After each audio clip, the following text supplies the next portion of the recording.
everyone, and welcome back to another review.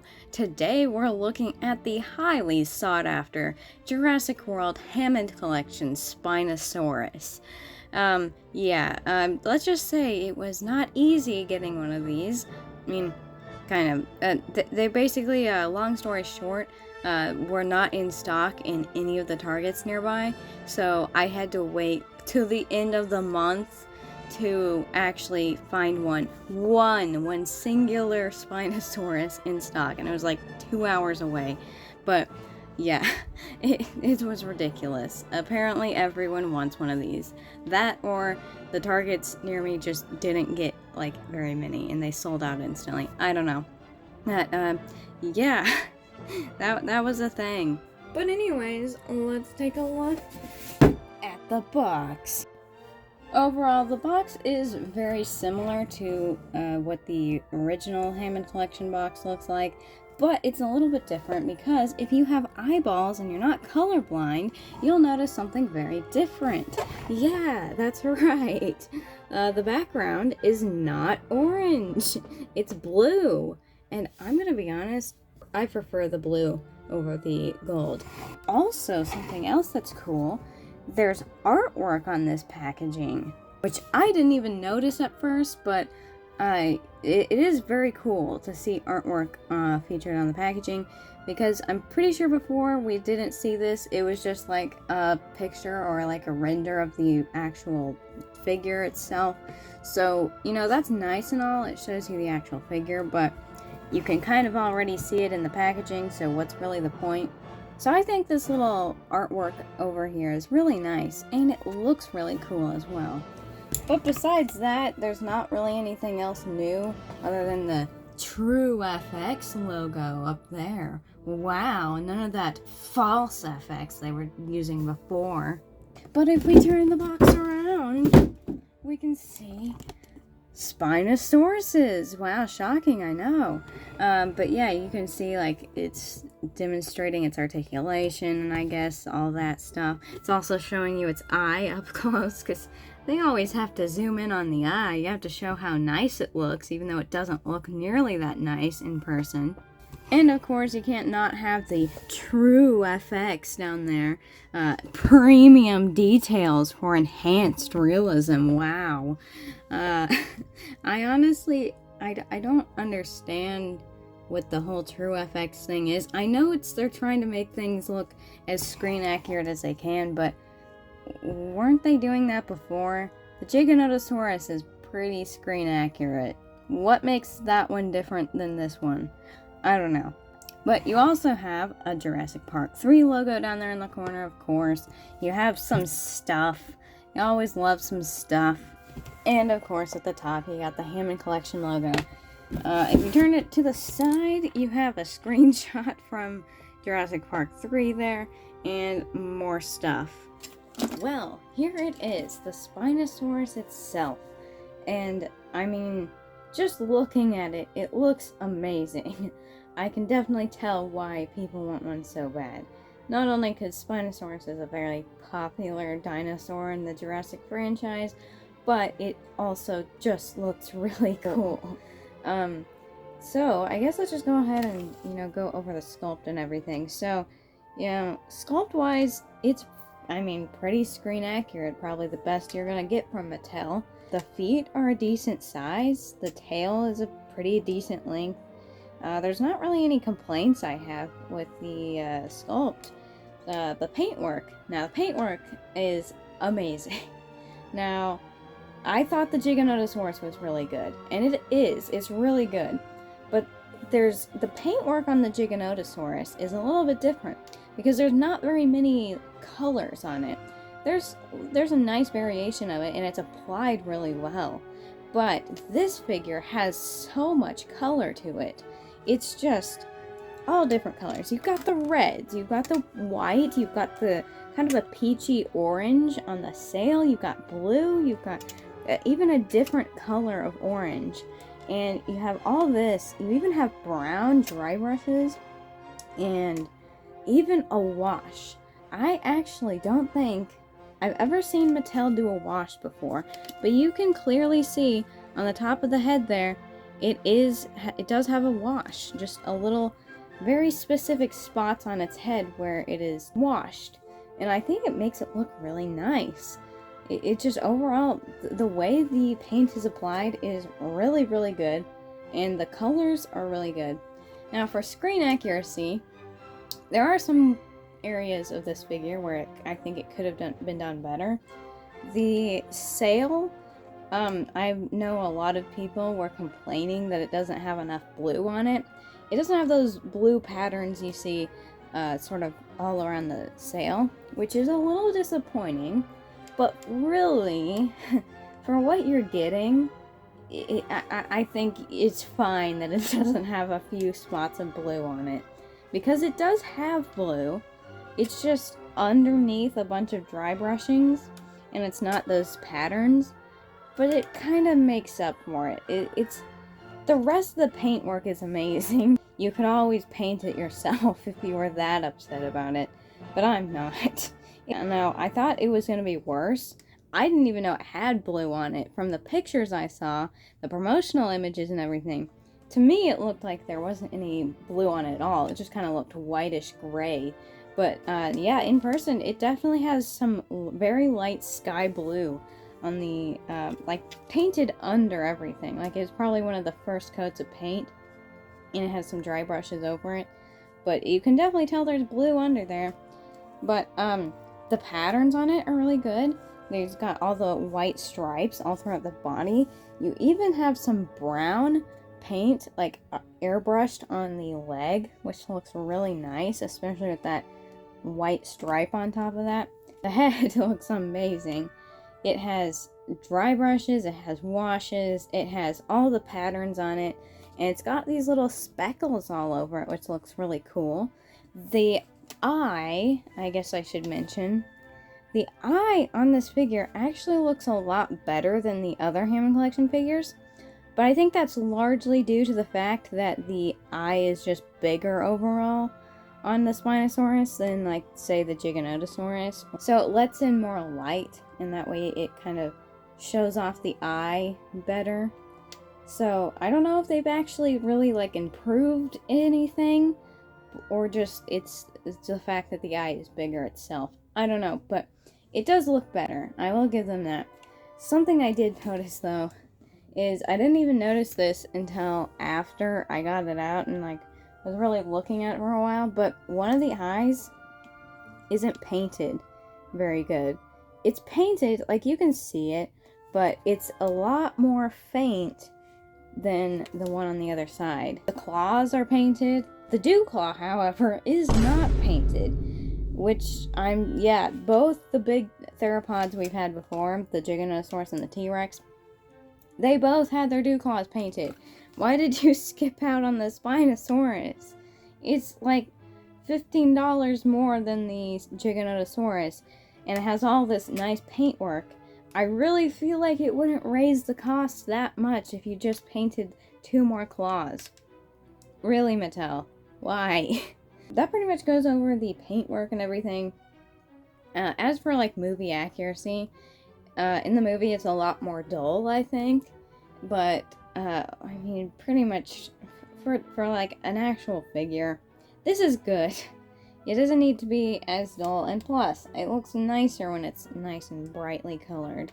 Because I like brightly colored stuff, if you couldn't tell by my obsession with chaos effects. So, yeah, I'm really happy with the coloration on this figure, and just the application of paint all throughout the figure. It really should surprise me. The Giganotosaurus was really good. I thought that one was amazing, but this one's even better. It's not only got dry brushes everywhere, but it's got a freaking wash on the top of its head, which I'm honestly shocked by it. But now it's time for the articulation. Pretty much one of the biggest parts of this line is the articulation, of course, what everyone wants. Now, starting off with the jaw, I know I'm comparing it to the Giganotosaurus a lot, but it's just something I have to bring up. The jaw is very, I don't know, flimsy, I guess you could say, when you try to close it, it just kind of, it locks into place. So you've got specific spots that it clicks into. I'm not a huge fan of that because you can't really have as much freedom with posing the mouth and everything like you could with just like open it a little bit, you open it a little more. But you can't do that with this figure because it just tries to snap back into its locking position. You could definitely make this one so you can just move it just a tiny bit at a time. I think it would make it much better because then you can have much more poses and do more stuff with it. But that's just me. It also just feels really like, I don't know how I feel about opening his mouth. It just feels like I'm gonna break it. The plastic does not feel like it's attached all the way, and it just feels kind of cheap, I guess. I don't know. The Giganotosaurus was the same way, but this one feels even worse in a way. So I don't know. It's probably fine, but I just want to be cautious of it just in case. I really don't want to break one of these. I don't want to have to get another one. Also, of course, its tongue is articulated. It just has two positions. You have up and down. Another thing about the mouth is this skin right here on the corner of its mouth. Now, for the Giganotosaurus, again, I know I'm bringing it up, but that one, it was made of a more stiff material. It was still this rubbery stuff, but it felt higher quality, and it felt like it will last. I'm not sure about this stuff. I'm honestly not sure why they chose to make it out of a different material, even though they just made a Giganotosaurus. It looks really good with that more stiff material. This is like super flexible, like super stretchy, and almost sticky. I don't know. I really don't like whatever material they made this out of. This one barely has texture at all. It's just kind of this like glossy piece of rubber. It's not good. I don't know why they chose this, and it just looks bad. I'm gonna be honest. It doesn't look as good. I don't know why they decided to do that, and I really hope that I'm wrong about it and it does last. But I don't know. It feels weird. It doesn't feel like a good material. But, yeah. The teeth, of course, they're all, like, their own separate piece of plastic, so they look really nice. They're rubbery, so you can actually have them look sharp, and you don't have to worry about the paint rubbing off. That's always a good thing. But, you know, that's pretty much it for the mouth and everything. Articulation is amazing on this figure, especially in the neck. The neck has way more range of motion than I was expecting. Most of the time, the neck isn't a great part of this, the larger Hammond collection figures. The Giganotosaurus, of course, has spikes on it, so it's a lot more limiting than the T-Rex, but the T-Rex is also really bad. It has like one joint in the head that works pretty decently, but the other neck joint is absolutely terrible. So I was a little worried that this one would be just as bad, but it's actually not. It actually can move really good. The up and down is great, and it just is overall really, really smooth. There are some things that I think Mattel could improve on. I really would like to see them use a softer plastic for at least the neck joint, because I think that could just give it a lot more room to bend, and you don't really have to worry about it snapping the plastic, because that's a hard plastic. You can't really like bend it at all. You can't. If like I brought in a BOTM figure, for example, they always use a nice soft material. Oh my gosh, Kale's coming off. But yeah, if you look, this stuff, this is a more like, it's a softer material, so you can kind of bend it, and you don't really have to worry about it. So you can kind of move the joint more than the actual joint. Like, if this was made out of a hard plastic, for example, you could really only probably move it about that much. But since it's made out of this softer stuff, you can really force it into place and it will stay because it bends. It allows the joint in there to bend more than it would have if it was a harder plastic. So again, it's just one of the parts of the figure that I think could be improved, but I don't really see Mattel doing that. I think they should. I don't really see the reason not to, because the T-Rex was their first one, and it did have like a rubbery neck, but it was also really bad. So, you know, just make this piece, make it out of a little bit of softer material. That's all I want. Overall, the neck moves really good, and it can twist all the way around so you can snap its neck if you wanted to. The arms are nicely articulated. I should mention the hands are made out of that soft rubbery material, similar to the main line that they've been doing. That softer, flexible material. I'm not entirely sure why though. It's just like the claws they don't even look that much sharper. So you couldn't really argue that they made it look sharp. Even the Giganotosaurus, its hands are solid plastic, and its claws look pretty sharp. About as sharp as this, so it's not much different. And it just kind of feels less durable in a way. Also, there was this joint in the hand isn't very good. It spins, like you can twist it, but the up and down is not very good. You can get it down, like pronating its wrist really bad, but if you wanted to like have its hand on the ground, you can't really do that because it just kind of points down with a little bit of a tip upwards. I want it more like this, but you can't do that. I don't know, they just didn't make it so it can do that. But articulation overall is really good. The legs are really nice. The knee joint, really nice. The only part of the leg that's really not the greatest is the ankle, which you can really just move back and forth like the tiniest bit and twist it. It's a little bit of a disappointment, but, you know, I guess the other parts of it make up for it. So, yeah, that goes over pretty much all the articulation. The tail, of course, is great.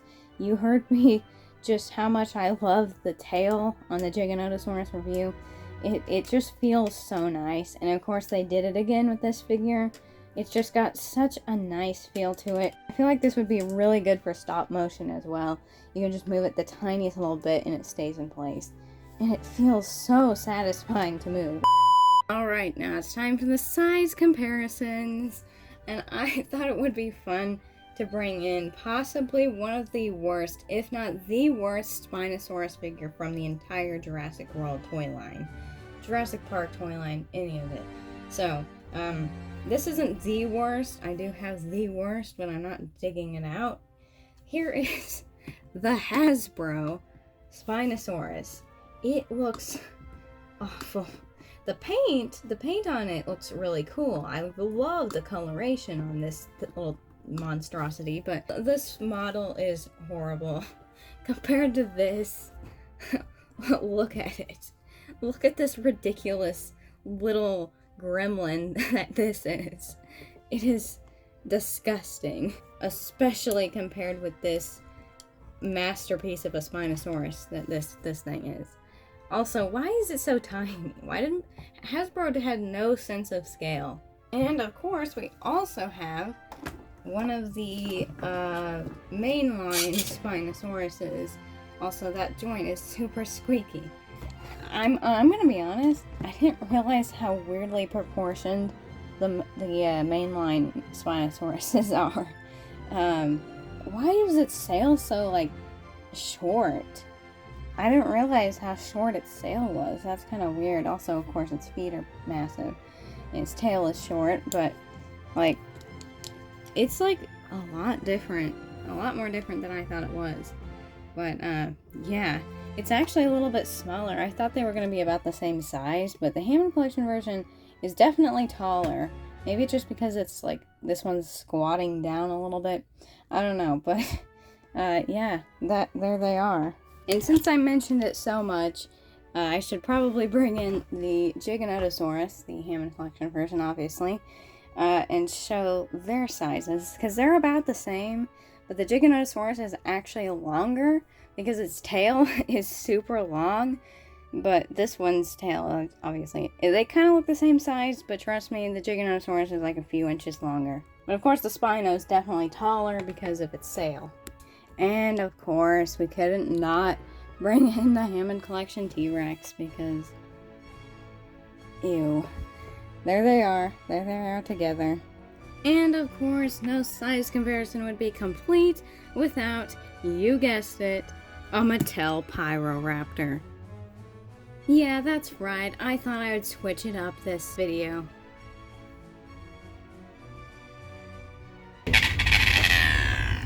There we go, that is the Jurassic World Hammond Collection Spinosaurus.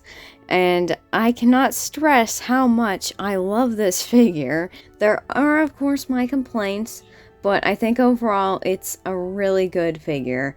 And it's just really, really fun. And look, I'm not the biggest Spinosaurus fan. I think Spinosaurus is definitely one of my favorites, but it's not my favorite. And I'm not by no means crazy over it like other people are. I just think it's a cool design overall. It's has really cool coloration. I just think it's cool. And I think it's really cool to have a nice figure of it. So, yeah. If you're interested in getting one, and you have any interest at all, and you have the ability to get one, do it! I cannot stress how much you need to get this before it sells out. If you don't want it, that's fine. But if you want to get one and there is one available, it would probably be a good idea to get it, because in my experience, you already know what happened before I got this, but the day after I got this Spinosaurus, I checked Target, and there were 2 Spinosauruses available in a different Target, but I just saw, okay, there's 2 in stock. I wonder how long that's gonna last. Well, spoiler alert, it wasn't very long. The very next day, they were both out of stock, so yeah, and I've checked every day since then because I'm just really curious to see. Nope, not a single Target has been restocked since. So, yeah, I don't know how it is everywhere, but it seems like it's about like this. Most places and most people I've talked to, their experience is similar to this. So, if you ever have the chance, just grab one. Anyways, I'll see you all in the next video. Who knows when that will be. Goodbye.